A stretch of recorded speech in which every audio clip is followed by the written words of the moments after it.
You're watching Wednesday's edition of the Diamond Breakfast. Now, stakeholders have disapproved the government's resolve to subject the Access to Information ATI bill to further scrutiny following a stakeholder consultative and validation meeting that was held last month.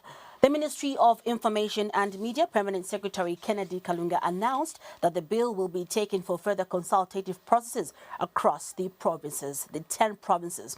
Now, we'll discuss more with our analyst, Mr. Kellis Kaunda. Good morning. Welcome to the Diamond Breakfast. Thank you very much and good morning. All right. So now, what are your thoughts on the government wanting to take the ATI bill for further consultative processes across the 10 provinces?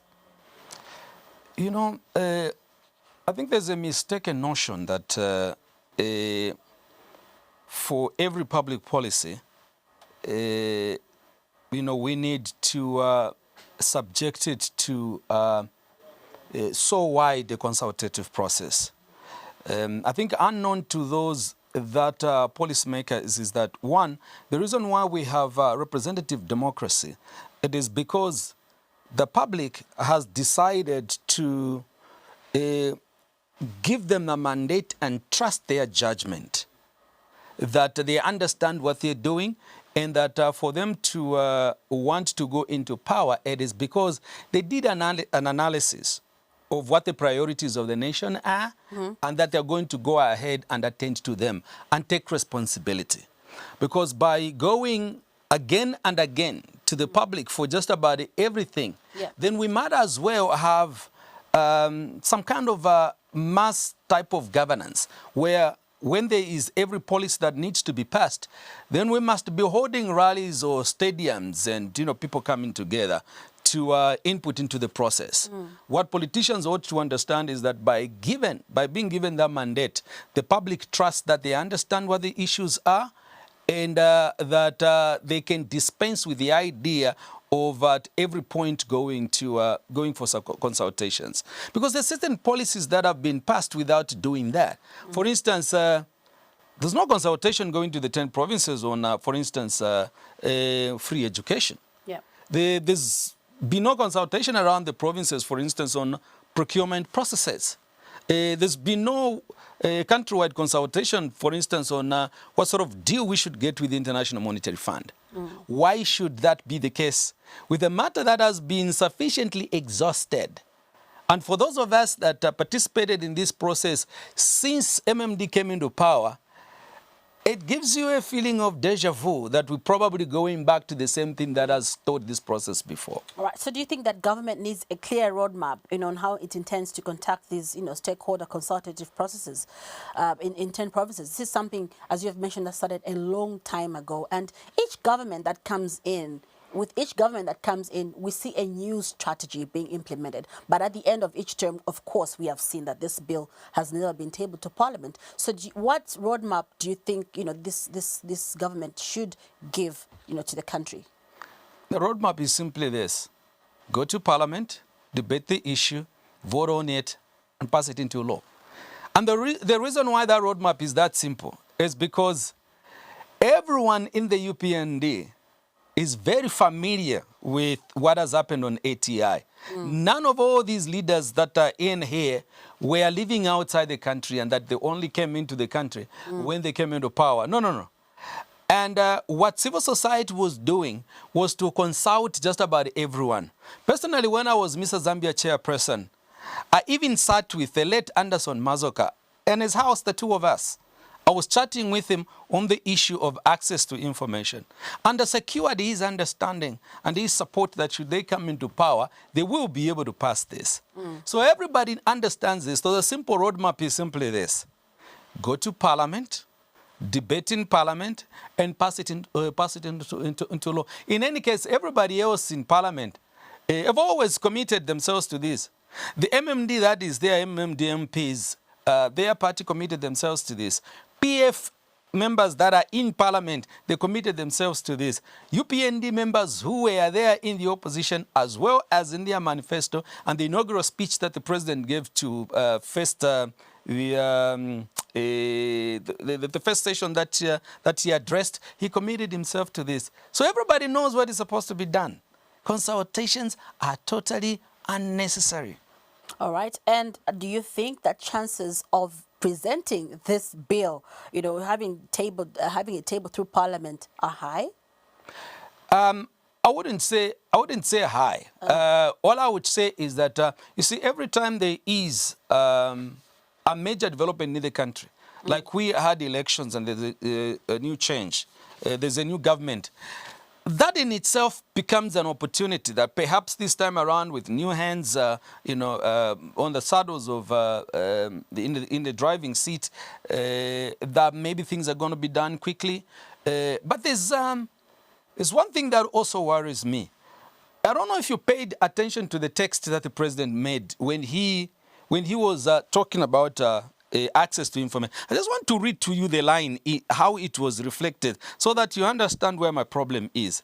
He says, remember that the document that the president was reading, the presentation where he made his domestic outline, the first one that we addressed Parliament. On the document was 46 pages. And then I think somewhere around page 36 or so, in talking about access to information, this is the way he phrased this. He said, to further improve the governance environment, we will enhance media freedom and access to information by facilitating the establishment of a media self-regulatory framework and enacting legislation on access to information. Now, here is a conceptual problem that I have.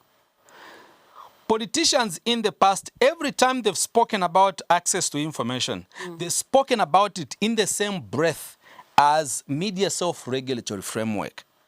And the reason why they've been doing that is that they think that access to information is contingent on media self-regulatory framework. But the two are very different. They're also very different from media freedoms. Because access to information is not necessarily the media freedom. It is an instrument of democracy. It is expanding the frontiers of democracy. It is empowering citizens, the very citizens that brought you into power.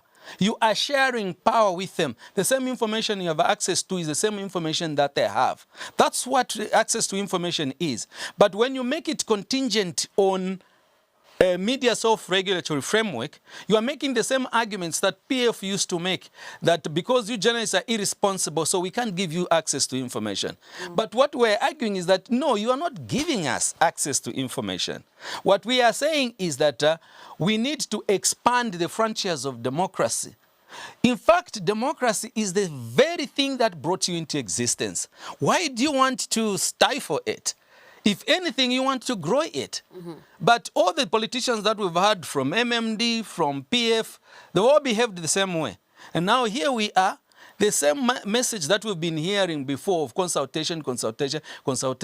That stalled the process is what gives a number of us that participated in this process cause for worry that we might just be experiencing the same thing over and over again.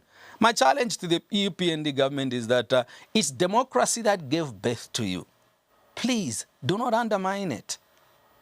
All right. So now, why do you think that, each coming government does not go ahead, to have this bill tabled to Parliament? What is it that they fear? That you would suspect that they fear from this? Because we've seen them when they're in the opposition, they'll come and promise, no, it will be tabled when we come. What is it that changes once they get into government? Politicians don't just understand access to information. When I was Mr. Zambia chairperson, I sat with a lot of them one-on-one. A number of them very senior ministers that would just confess to me that, Kellys, you are the only ones that understand what this thing is. In fact, even when we table it in cabinet, some of us, that's the first time we're even looking at it. The bottom line is that politicians don't simply understand it. That's why you even see the conceptualization here. The conceptualization is incorrect. Now, in the formulation of public policy, the first thing that you must demonstrate is a clear understanding of the policy problem. Then it will be easier for you to formulate the correct measures to actualize it. But if the conceptualization is correct, there's a very high possibility that they're going to fumble along the way. I used to listen to some very senior ministers, very educated people with even PhDs in other, in other spheres, making very, very embarrassing elementary statements on freedom of access to information. They'll be saying things like, so mufuna kuzibwera kuma bedroom kwatu nanje. You want to be coming into our bedrooms and get to know what we're doing. And I'm like, what's that supposed to mean? Getting into bedrooms. What access to information simply does is to first of all acknowledge the fact that we are in an information age. Everyone needs information, and so many of us can access information in different ways. However, there must be a legal provision that says that acknowledges the fact that the same way a government official is entitled to information, I am as a citizen. Because if I'm going to engage you effectively, we must be at the same level. That's fairness. And that's how transparency is enforced.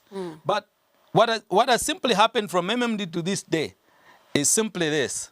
Politicians do not understand what access to information is. And for that reason, there's a very high possibility that we may not have it. Okay, so now what do you think needs to be done? You said it yourself. They may not understand it.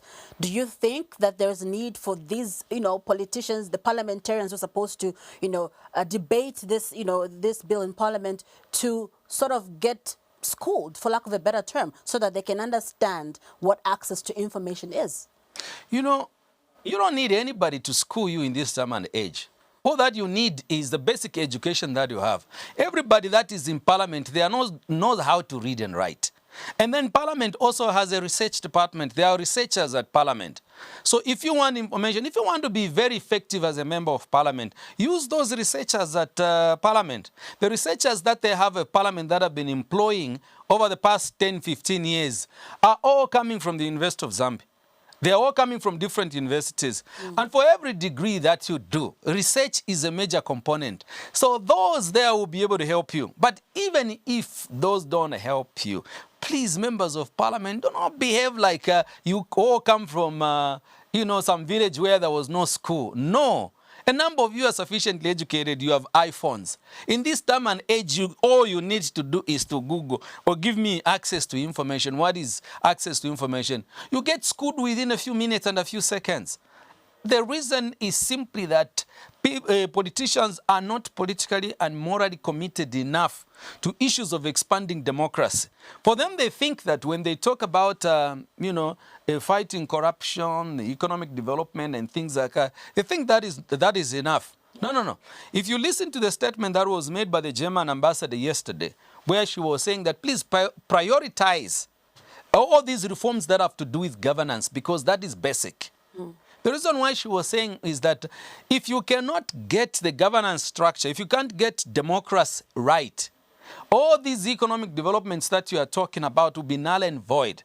The reason is because only with an expanded democratic space, only when people have access to information legally, will they be able to use that information to either better their own lives, because now they can find, projects, they can read announcements that have to do with economic opportunities, or they can engage you as a member of parliament, councillor or minister or president, But without, first of all, getting democracy right, everything else that is going to be talked about will be null and void, because nobody will be able to access information on all the economic opportunities that government is creating.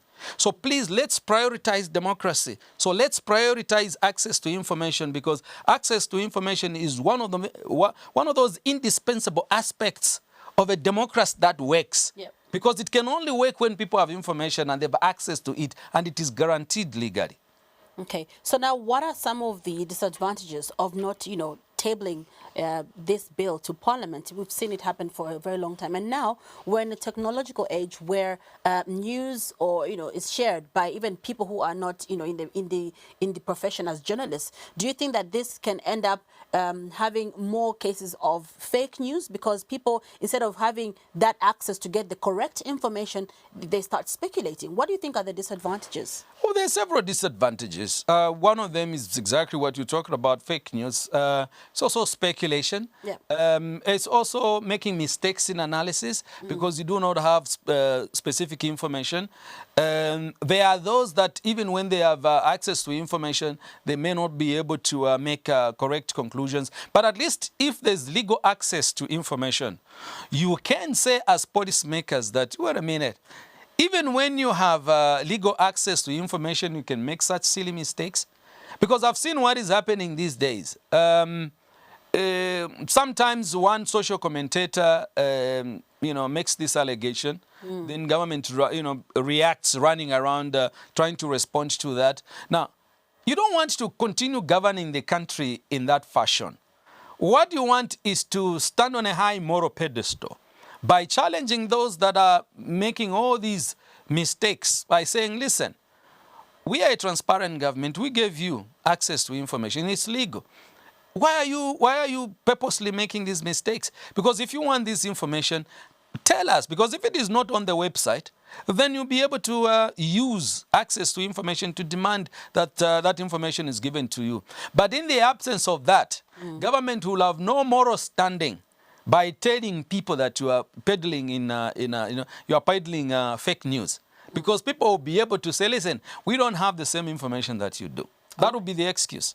Thank you so much for coming through to the Diamond Breakfast. It's always a pleasure to host you. Thank you so much, Francisca. All right, I was speaking with Kellis Kaunda, our media consultant and analyst here for news and current affairs, and we're talking about, the further scrutiny of access to information bill. You're watching Wednesday's edition of the Diamond Breakfast. Remember that you can watch Diamond TV anywhere in the world by downloading the Airtel TV app on your iOS or your Android devices. Remember that you can do this and you will not get any interruption by pop-up advertising. You just enjoy your stream.